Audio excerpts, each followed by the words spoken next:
everybody, welcome back to my channel. This is Vanessa, your Hill Country Queen, all things real estate. Now, the most important thing, don't forget to like, subscribe, and hit that notification button so you'll know when our next video comes up. So today we're gonna be talking to our favorite lender, Will. Hi.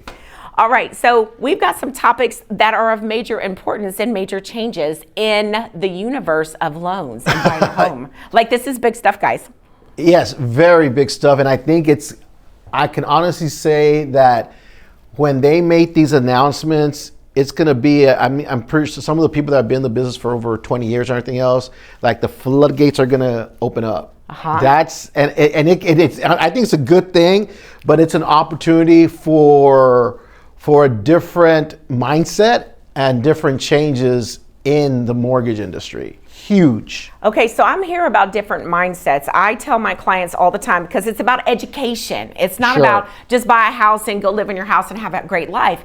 It's how can your asset that you're in control of be of value to you. Sure. So you change the way that you think about money. Change the way. So tell us, what are they? Okay, so first of all, one of the biggest changes that is in Congress right now, and it is true, it's not everybody's saying it was fake news, it's not fake news. So basically, President Trump came out a week ago saying, you know what, home affordability in the United States isn't happening. He's correct. It's a not struggle. Happening. It's a struggle. Yeah, it is. And so he proposed a 50-year mortgage plan. And this is across the board on all agencies, FHA, conventional, VA, everything. Okay. Okay. So, and then the Housing Department of the United States has confirmed it, and they're currently working on it to pass through Congress. Okay, now is it gonna be one of those things that'll happen in 2027, or is this like gonna happen this year or the next 6 months? Next 90 days. Oh. Is what they're proposing. Oh, hell, you can't even get into college that quick. Okay, Yeah. I like it, I like it. Now, I've got some questions because, you know, we work on a spectrum. We work on first-time home builders, we work on people's, they say it's their final house and it never is. It never is. It never is. I mean, I love it when they tell me that, but I don't believe them. Or when they say they're downsizing, that's a whole nother conversation. Right. But I want to talk about first-time home buyers in a 50-year mortgage. Well, you see, keep in mind, Vanessa, that the way the homeowner is now and what their trends are isn't the way it was 20, 30 years ago, where you have a first-time home buyer that's going to keep the house for 20 years. Right. Or pay it off in 25 or whatever it is. Okay. The trend now is that the new homeowner is going to keep the house for no more than 10 years. And then they're going to upgrade, or they're going to turn it into an investment, or they're going to sell it.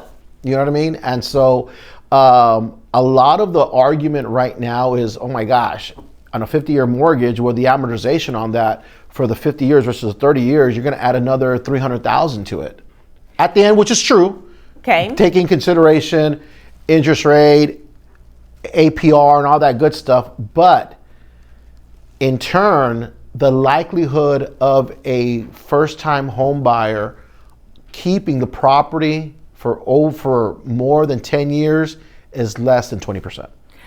Okay, I agree with all of that. I also like the part where you said investments, because I'm not a firm believer of necessarily selling a home. No. I think when you buy a home, you keep it because you're now in control of your own personal 401k that has a house in it. That's what I think that is. But and honestly, I'm going to say it regardless, yes or no, whatever it is, but at a 50-year mortgage, you're going to cash flow the shit out of that property.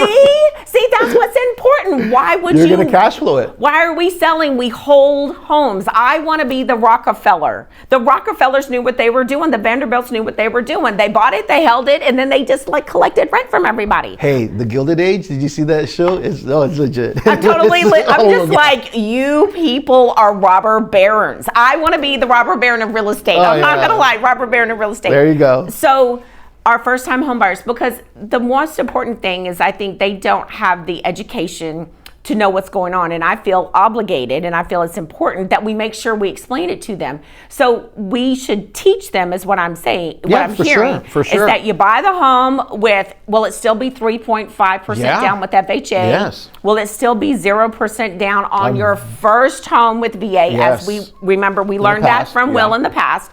And then on conventional, 5%, 10%, 20, 25. Same guidelines. So it's all the same. Yeah, it is. And so we can make cash flow out of this, rent it back out. Yeah, but and the reality of it is, to be honest with you, yeah, I mean, you've seen the prices; they're not going down. No, They're I've not yet to going see that down. happen unless Yeah. something happened in 23 and you bought too high and you didn't have the right realtor. But that's another That's conversation. another ballgame, yeah. That's So- another conversation. Yeah. So yeah, the price points aren't going down. Everybody say, well, it's going to drop because of inflation. It's not. They're actually staying the same, staying constant, or they're increasing. It's crazy. You know what? So I will say this: in Europe, if you go to buy a house in England, buckle up, Buttercup, because it's not cheap. Everything in London has done nothing but go up, and it's the same in all kinds of places over there. I can't afford to buy a house in Paris. That ain't happening. I'm just going to buy my, bigger house in the Texas Hill Country.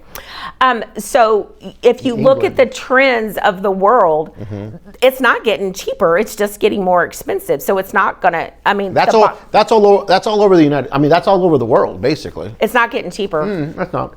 Okay, so this is good for us. It's good for our first-time home buyers because they can buy a property to live in. Now, how long do they have to live in it if they get an FHA loan before they can keep that loan as an FHA loan and buy another house? Usually, okay. So first of all, let's get more into the education aspect of it. If they don't want to get hit with the capital gains tax, We never do. 2 years.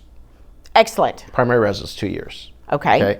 FHA, if you want to upgrade, I guess you can say, you know what I mean? It's 1 year.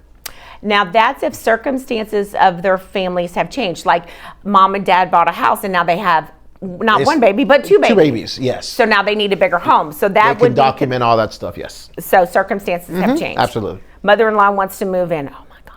Yes. Yeah. Okay. So that would be circumstances changed or 2 years because to avoid capital gains. That is correct. Okay.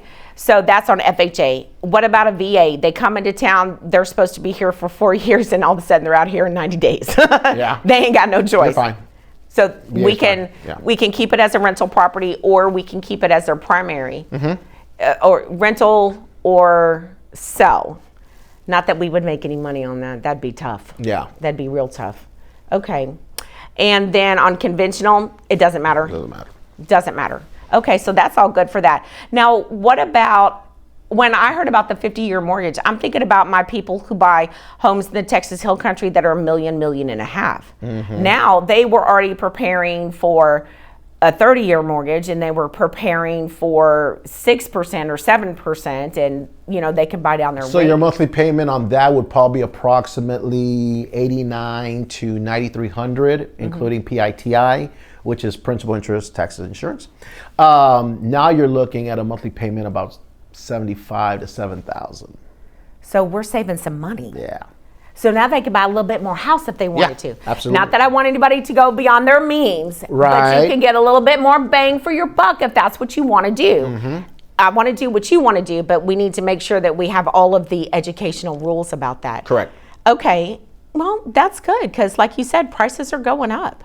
Now, what if they die? That's when the life insurance policy comes in. There you go. Okay, that's another conversation.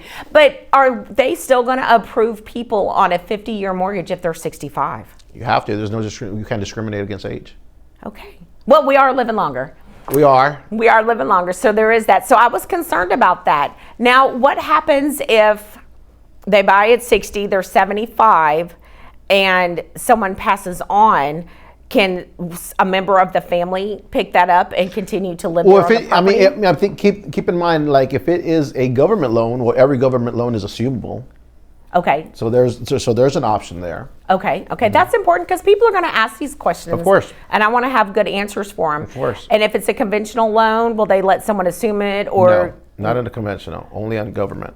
Okay, only in a government. So that's good. So if you do a conventional loan, someone's going to have to get out there and refinance it or do something. With refinance Yeah. it. Okay. Absolutely. Can you put someone additional on the loan, like Absolutely. like Brother, your daughter, sister, daughter. Absolutely. wherever it's going to Yes, go? yes. Okay, yes. so I just except for a VA loan. Except for a VA loan. Remember, on a VA loan, you can. It's solely for the veteran and the spouse to get the maximum loan to value, which is 100% financing. Right. Now, you can add veteran and son, a veteran daughter, for example, veteran girlfriend, but the loan to value down payment changes to 15% down.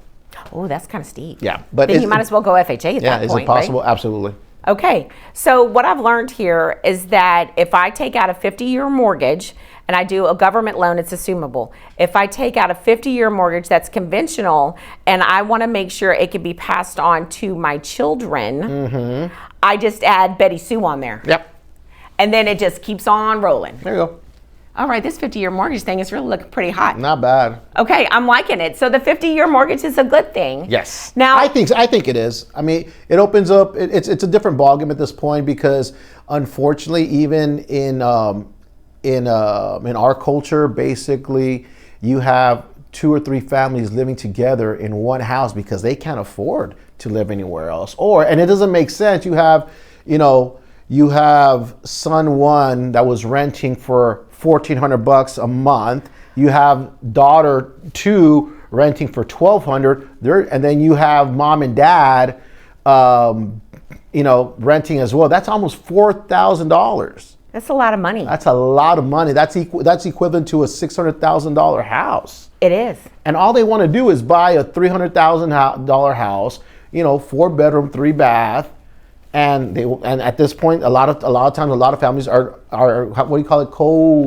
It's multi-generational. There you go, multi-generational housing. So basically. I see in the Texas Hill Country, a lot of people build homes specifically with the casita on the property for mom and dad. And then in the house is son and daughter and their kids. So it's grandma, grandpa, mom and dad, and the little people. Yeah. I see it a lot. That's a lot. Yeah, it's changing. It really is changing. It is. On how to live. Lots of cultures, they're just like, why are your mom and dad going to a 55 senior? Why don't they live here with you? We take care of, I see that a lot. So there's something to be said for that multi-generational. Yeah. So this is going to open up a lot of avenues for them. Yeah. First time home buyers. Big time. Okay, I like this. So as we get more information, I will pass it on to you.